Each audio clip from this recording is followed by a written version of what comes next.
आप आज जहां मेंबर ऑफ पार्लियामेंट बनकर संसद में खड़े हैं, वह पूरे सिंधी समाज के हर व्यक्ति को ऐसे लग रहा है कि आज मैं वहां पर खड़ा हूं। शंकर जी के स्थान पर वो खुद को देख रहे हैं और आप पर अब दोहरी जिम्मेदारी आ गई है।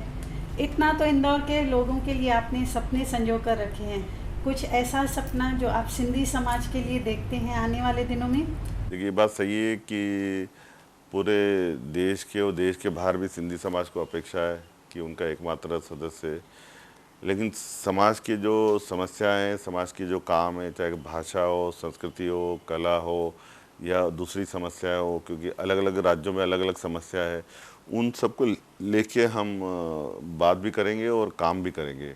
लेकिन दूसरी जिम्मेदारी हमारे शहर की भी है। शहर के जनता ने इतना भरपूर आशीर्वाद और प्यार दिया है और शहर को और तेज़ी से आगे बढ़ाने के लिए हम काम करेंगे। तो दोनों में सामंजस्य बिठा के समाज का भी और शहर का भी, दोनों का काम साथ में करते हुए आगे बढ़ेंगे। जी,